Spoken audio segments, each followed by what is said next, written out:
Hello दोस्तों, आज ऐसे प्रश्न पढ़ेंगे जो कि यहाँ से हर बार एग्जाम में प्रश्न आते हैं।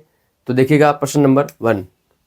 पहला प्रश्न है, कोशिका की खोज किसने की? जो कोशिका या सेल है उसकी खोज किसने की? ऑप्शन नंबर 1 है रॉबर्ट ब्राउन, ऑप्शन नंबर 2 है डी डुवे, ऑप्शन नंबर 3 है रॉबर्ट हुक, ऑप्शन नंबर 4 है कैमिलो गोल्जी। तो कोशिका की खोज किसने की? तो आपको बताना है कि वैज्ञानिक था रॉबर्ट हुक। रॉबर्ट हुक एक वैज्ञानिक था जिन्होंने कोशिका की सर्वप्रथम खोज की थी। प्रश्न नंबर 2, प्लाज्मा में जल की मात्रा कितनी होती है? अब आप देखिएगा, रक्त के 2 भाग होते हैं, जैसे कि पहला है प्लाज्मा, दूसरा होता है रक्त कणिका। तो प्लाज्मा में जल की मात्रा कितनी होती है? देखो, प्लाज्मा में प्रोटीन भी होता है, जल भी होता है, और जल की मात्रा कितनी होती है? तो ऑप्शन 1 है 90%, 2 है 80%, 3 है 70% और 4 है 40%। तो आपको बताना है कि प्लाज्मा में जल या वाटर की मात्रा है जो 90% होती है। प्रश्न नंबर 3, केंद्रक की खोज किसने की? केंद्रक, जिसको बोलते हैं न्यूक्लियस, केंद्रक की खोज किसने की? सर्वप्रथम कौन सा वैज्ञानिक था? Option number 1 Robert Hooke, option number 2 Robert brown, option number 3 porter और ऑप्शन नंबर 4 सी बेंडा। तो आपको बताना है इनमें से रॉबर्ट ब्राउन एक वैज्ञानिक था जिन्होंने केंद्रक की खोज की। और केंद्र क्या होता है? कोशिका में जितनी भी जैविक क्रिया होती है उसका कंट्रोल कौन करता है? केंद्र करता है। और इसकी खोज रॉबर्ट ब्राउन ने की। और रॉबर्ट हुक क्या है? कोशिका की खोज। और रॉबर्ट ब्राउन है केंद्र की खोज। इसका ध्यान रखना। प्रश्न नंबर 4, रोगाणुओं से लड़ने में सहायक रक्त कणिका है। रोगाणुओं से लड़ने में सहायक रक्त कणिकाएं हैं। ऐसी कौन सी कणिकाएं हैं जो रोगाणु से लड़ने में सहायक है? रोगाणु से लड़ने में सहायक का मतलब ये होता है कि हमारे शरीर में जो जीवाणु हैं, विषाणु हैं, वो प्रवेश कर जाते हैं, उसको मारने में, उसको लड़ने में सहायक कौन सी ऐसी रक्त कणिका है, उसका नाम बताना है आपको। पहला है आरबीसी, दूसरा ऑप्शन डब्ल्यूबीसी, तीसरा ऑप्शन प्लेटलेट्स या इसको बिम्बाणु भी बोलते हैं, और चौथा ऑप्शन इनमें से कोई नहीं। तो आपको बताना है डब्ल्यूबीसी, जिसका पूरा नाम है व्हाइट ब्लड सेल, श्वेत रक्त कणिकाएं। जो ये डब्ल्यूबीसी होती हैं, जो हमारे शरीर में जितने भी जीवाणु रोगाणु जो प्रवेश करते हैं, बैक्टीरिया वगैरह, उनको मारने में सक्षम होती है। कौन? डब्ल्यूबीसी। ठीक है ना? इसको इसलिए डब्ल्यूबीसी को शरीर का सैनिक भी कहते हैं। प्रश्न नंबर 5, एलर्जी में सहायक डब्ल्यूबीसी है। कौन सी डब्ल्यूबीसी है जो एलर्जी में सहायक होती है, एलर्जी में हेल्प करती हैं? तो पहली है मोनोसाइट, दूसरी है लिम्फोसाइट, तीसरी है इओसिनोफिल और चौथा ऑप्शन है न्यूट्रोफिल्स। आपके पास 4 ऑप्शन है, मोनोसाइट, लिम्फोसाइट, इओसिनोफिल और न्यूट्रोफिल्स। इन चारों डब्ल्यूबीसी में से कौन सी डब्ल्यूबीसी है जो एलर्जी में सहायक है? तो आपको बताना है इओसिनोफिल। इओसिनोफिल एक डब्ल्यूबीसी होती है, व्हाइट ब्लड सेल्स होती हैं जो एलर्जी में सहायक होती हैं। प्रश्न नंबर 6, कोशिका का शक्ति ग्रह या पावर हाउस कहलाता है। इनमें से कौन सा है जो कोशिका का शक्ति ग्रह भी कहते हैं या पावर हाउस भी कहते हैं इसको? तो आपको बताना है गोल्जी का है, लाइसोसोम, माइटोकॉन्ड्रिया या केंद्रक। इनमें से कौन सा है? ऑप्शन नंबर 3 माइटोकॉन्ड्रिया है, जिसको कोशिका का शक्ति ग्रह, कोशिका का पावर हाउस भी कहते हैं, क्योंकि यह एटीपी से ऊर्जा का निर्माण करता है। प्रश्न नंबर 7, अब जैसे कि छोटे प्रश्न है आपके, रक्त का लाल रंग, रक्त का जो रंग लाल है वो किसके कारण होता है? तो आपको बताना है रक्त में पाया जाता है हीमोग्लोबिन। क्या पाया जाता है? हीमोग्लोबिन, जिसके कारण रक्त का रंग कैसा होता है? लाल होता है, रेड होता है। प्रश्न नंबर 8, आरबीसी का कार्य। देखो आरबीसी, देखो अलग अलग रक्त कणिका होती है, आरबीसी है, डब्ल्यूबीसी है, प्लेटलेट्स है। तो आरबीसी का काम क्या है, आरबीसी का कार्य क्या है हमारे शरीर में? तो O2 ऑक्सीजन व CO2 मतलब कार्बन डाइऑक्साइड गैसों का आदान प्रदान करना, हमारे शरीर में ऑक्सीजन को अंदर लेके जाना और CO2 को बाहर निकालना। ठीक है ना? इस प्रकार के सारे अंगों में ऑक्सीजन को लेके जाने का काम कौन करता है? आरबीसी। आरबीसी का मतलब होता है रेड ब्लड सेल। ठीक है, लाल रक्त कणिकाएं।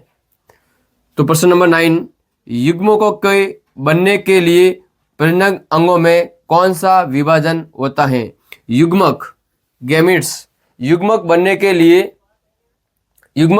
लिए प्रजनन अंगों में कौन सा विभाजन होता है? तो आपको बताना है कि अर्धसूत्री विभाजन होता है। अर्धसूत्री विभाजन होगा तो क्या बनेगा? युग्मक बनेगा। युग्मक से फिर युग्मनस होता है, उसके बाद बच्चे का निर्माण होता है। प्रश्न नंबर 10वां, कायिक वर्दी व मर्मत हेतु, कायिक वर्दी और मर्मत हेतु कोशिकाओं में कौन सा विभाजन होता है? जैसे कायिक वर्दी के लिए और कोशिका की जो मरम्मत के लिए कौन सा विभाजन आवश्यक है? तो आपको बताना है समसूत्री विभाजन आवश्यक है। 11वां प्रश्न, कोशिकाओं की सभी क्रियाओं को नियंत्रित करता है। हमारे शरीर में जो कोशिका होती है, उस कोशिकाओं में जो सारी क्रियाएं होती हैं, उस क्रियाओं पर कंट्रोल किसका होता है? तो आपको बताना है केंद्रक। केंद्रक क्या कहता है? हमारे शरीर में जैविक क्रियाओं को कंट्रोल करता है। जितनी भी कोशिका है उसका कंट्रोलिंग पावर केंद्रक के पास होता है। ठीक है। प्रश्न नंबर 12वां, आरबीसी का पूरा नाम, बहुत इजी सवाल है। आरबीसी का पूरा नाम है लाल रक्त कणिका है, रेड ब्लड सेल। प्रश्न नंबर 13वां, डब्ल्यूबीसी का पूरा नाम है। तो डब्ल्यूबीसी का पूरा नाम है व्हाइट ब्लड सेल, मतलब श्वेत रक्त कणिका है। हिंदी में बोलते हैं श्वेत रक्त कणिका है और इंग्लिश में बोलते हैं व्हाइट ब्लड सेल। इसको हिंदी में बोलते हैं लाल रक्त कणिका है और इंग्लिश में बोलते हैं रेड ब्लड सेल। प्रश्न नंबर 14वां, माइटोकॉन्ड्रिया की खोज किसने की? एक जो कोशिकांग है माइटोकॉन्ड्रिया, उसकी खोज कौन से वैज्ञानिक ने की? तो आपको बताना है वैज्ञानिक है कॉलिकर। एक वैज्ञानिक का नाम है कॉलिकर, जिन्होंने माइटोकॉन्ड्रिया की खोज की। और एक प्रश्न कभी पूछा जाए कि माइटोकॉन्ड्रिया नाम किसने दिया, तो आपको बताना है सी बेंडा। एक वैज्ञानिक था सी बेंडा, जिन्होंने माइटोकॉन्ड्रिया नाम दिया। और माइटोकॉन्ड्रिया की खोज पूछे तो कॉलिकर ने की। प्रश्न नंबर 15वां, खाद्य पदार्थों का ऑक्सीकरण होता है। मतलब इसमें बताना आपको कि खाद्य पदार्थ है, जो भोजन सामग्री है, उस खाद्य पदार्थ है, उसका ऑक्सीकरण कौन से कोशिकांग में होता है? तो आपको बताना है कोशिकांग है माइटोकॉन्ड्रिया। माइटोकॉन्ड्रिया में खाद्य पदार्थों क्या होता है? ऑक्सीकरण होता है या ऑक्सीडेशन होता है। प्रश्न नंबर 16वां, एक कोशिकीय जीव के एग्जाम्पल कौन कौन से हैं? कौन से जीव है जो एक कोशिकीय है? एक कोशिकीय का मतलब ये होता है जिसका शरीर एक कोशिका से मिलकर बना होता है, उसको बोलते हैं एक कोशिकीय जीव। तो आपको बताना है एक कोशिकीय जीव कौन सा है? एक तो है अमीबा। कौन सा है? अमीबा। और एक दूसरा है पैरामीशियम। ये अमीबा और पैरामीशियम दोनों क्या है? एक कोशिकीय जीव है। प्रश्न नंबर 17वां, जीव द्रव्य कहलाता है। जीव द्रव्य या प्रोटोप्लाज्म क्या कौन सा कहलाता है? तो आपको बताना है कोशिका द्रव्य और केंद्रक द्रव्य। कोशिका द्रव्य और केंद्रक द्रव्य को जब मिलाओगे तो क्या बनेगा? जीव द्रव्य बनेगा। अब आपको दिमाग में आएगा केंद्रक द्रव्य क्या है? केंद्रक में पाया जाने वाला द्रव केंद्रक द्रव्य कहलाता है। अब कोशिका द्रव्य क्या है? तो आपको बताना है केंद्रक और कोशिका झिल्ली के बीच में जो द्रव पाया जाता है उसको बताएं कोशिका द्रव्य। जब कोशिका द्रव्य और केंद्रक द्रव्य इसको आपस में मिलेगा तो क्या बनेगा? जीव द्रव्य बनेगा या प्रोटोप्लाज्म बनेगा। प्रश्न नंबर 18वां, कौन सा ऊतक हड्डी को हड्डी से जोड़ता है? वेरी इंपॉर्टेंट है। कौन सा ऊतक है जो हड्डी को हड्डी से जोड़ता है, मतलब अस्थि को अस्थि से या हड्डी को हड्डी से जोड़ता है? तो आपको बताना है स्नायु। स्नायु या लिगामेंट, इंग्लिश में बोलते हैं लिगामेंट, हिंदी में बोलते हैं स्नायु। स्नायु या लिगामेंट है जो हड्डी को हड्डी से जोड़ता है।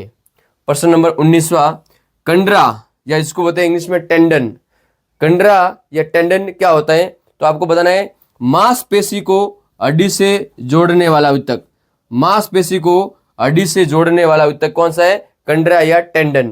देखो आपको सीधा याद रखना है कि स्नायु या लिगामेंट क्या है? जो हड्डी को हड्डी से जोड़ता है। कंडरा या टेंडन क्या है? जो मांसपेशी को हड्डी से जोड़ता है। ठीक है। प्रश्न नंबर 20वां, अस्थि। देखो अस्थि के बारे में आपको लिखना क्या क्या है? तो अस्थि पहले लिखना है कि अस्थि है जो कि कैल्शियम व फास्फोरस की बनी होती है और इसके अंदर अस्थि मज्जा भी पाया जाता है। तो ये सारी बातें जो अस्थि, जिसको हड्डी भी बोलते हैं, और कैल्शियम व फास्फोरस की कमी के कारण हड्डियां कमजोर हो जाती हैं। ठीक है ना। तो कैल्शियम और फास्फोरस की बनी होती है। Ca कैल्शियम और P क्या होता है? फास्फोरस।